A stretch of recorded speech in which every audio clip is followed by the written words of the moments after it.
morning children. In the previous class we learned about the different types of cell organelles like nucleus, cell membrane, cell wall, plastids.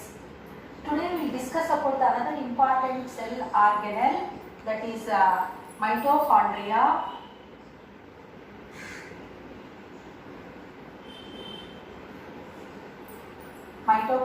Another important cell organelle, mitochondria, we are going to discuss today, and it is helping in releasing energy.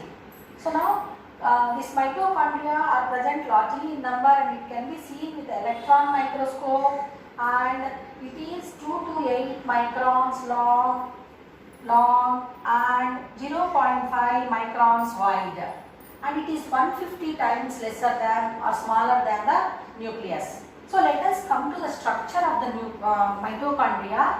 So mitochondria is spherical, cylindrical in shape, spherical and cylindrical in shape, and it contains the outer membrane and inner membrane. It means that it is a membrane bound or double membrane cell organelle.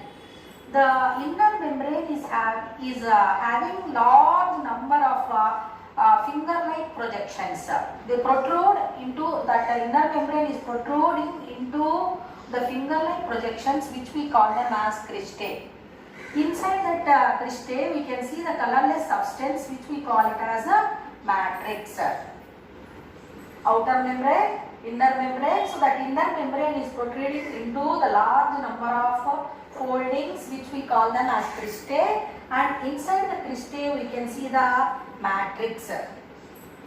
Coming to the functions, what are the functions of mitochondria? So as already we discussed that it helps in releasing energy. The mitochondria is helping in storing energy,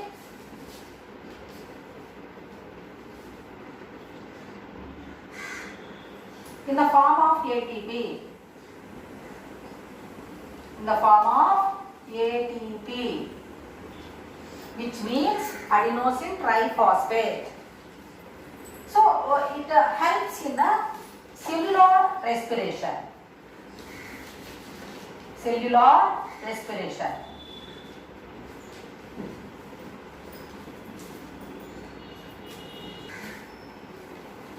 Mitochondria helps in storing energy in the form of ATP. ATP means adenosine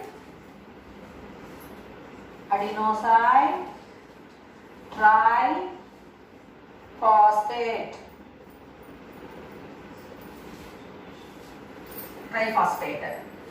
It takes place in cellular respiration. What does it mean? Means you know that in the process of respiration only the energy is going to be released for all the living organisms which can able to survive. So this as this ATP is stored whenever this mitochondria having inner foldings.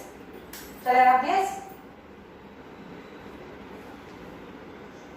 Once if we observe the inner foldings, that is cristae, how it is able to release the energy means it contains large number of elementary particles on the cristae which contain the respiratory enzymes, and with which the ATP whichever is stored is helping in releasing the heat energy. Is it clear to you children?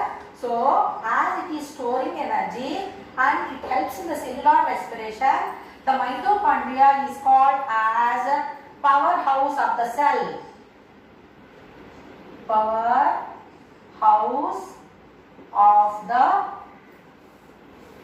cell. Have you followed children? This mitochondria is going to help in releasing energy as it contains the elementary particles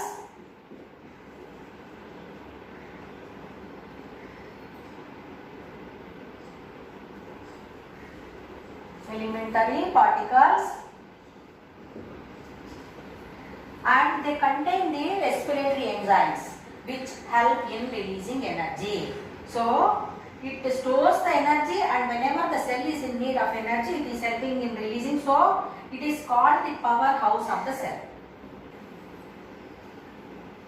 Vacuole is another important cell organelle which are present in plant cell and animal cell. and they are large empty spaces which are fluid filled.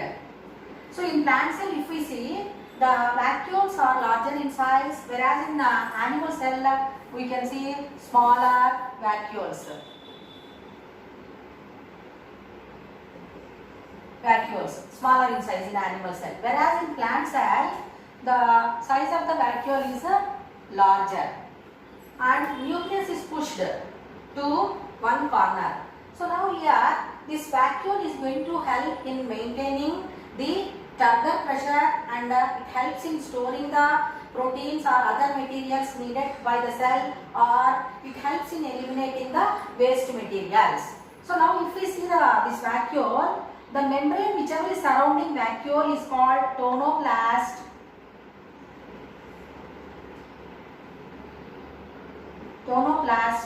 And there is fluid whichever is there, vacuoloplasm.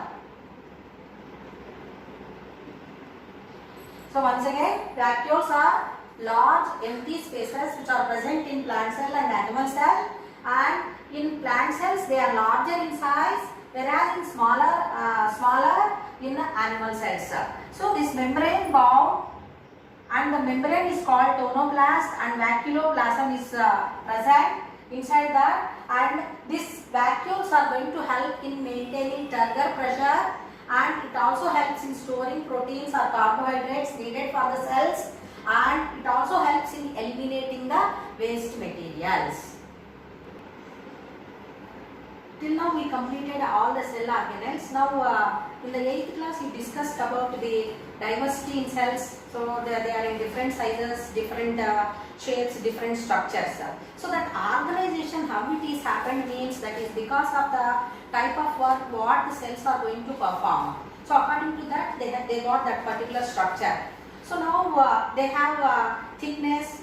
Some are having thickness, more thickness, some are thin, some are smaller, some are bigger in size, like that. So now we will come to the conclusion like how this all the cell organelles what we are going to understand with that means. So many scientists after working a long period of time, hundreds of years, they came to conclusion that cell theory. So for the first time, which you read in the 8th class, Robert Hooke observed cells in the cork cells. So you know that cell means little room, and he gave the information that cells are there.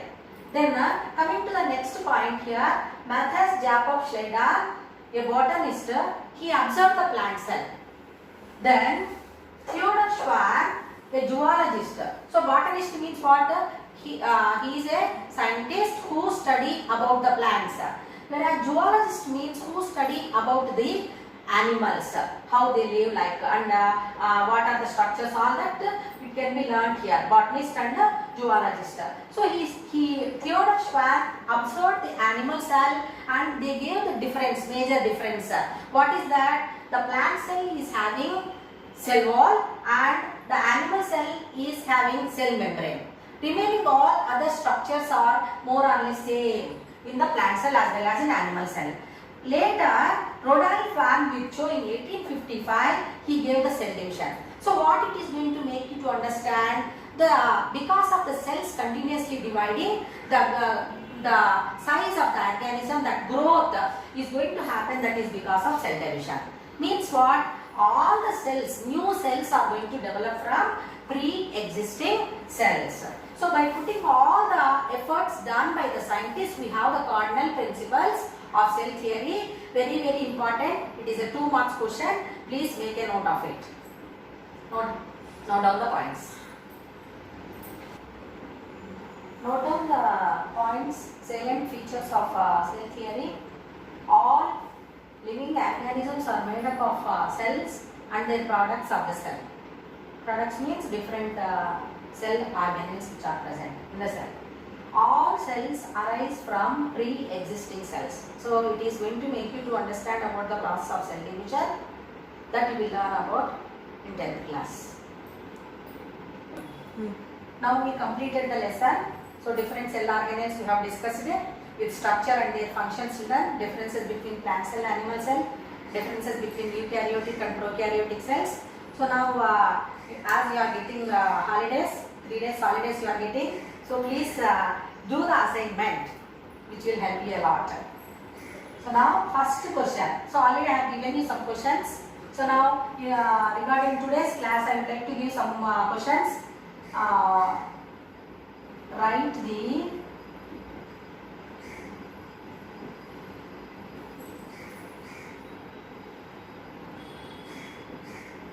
salient features of cell theory. Who proposed it?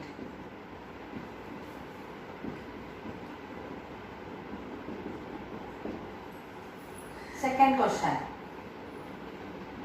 Draw a neat label diagram of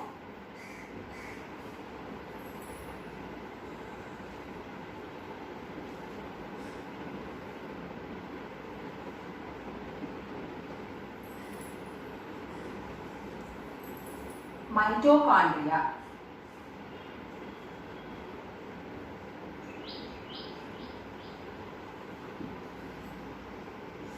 Third question.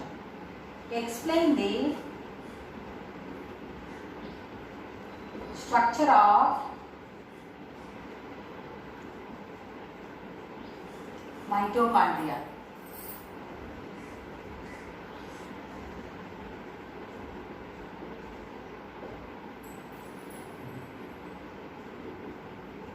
Next question.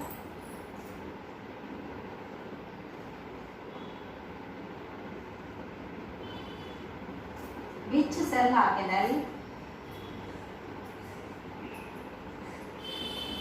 helps in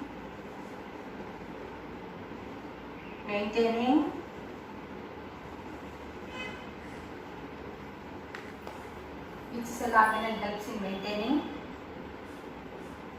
turgor pressure?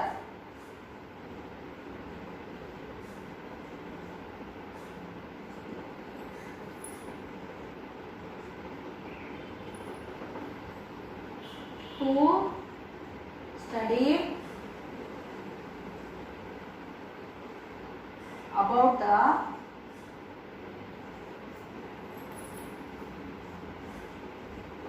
cell for the first time?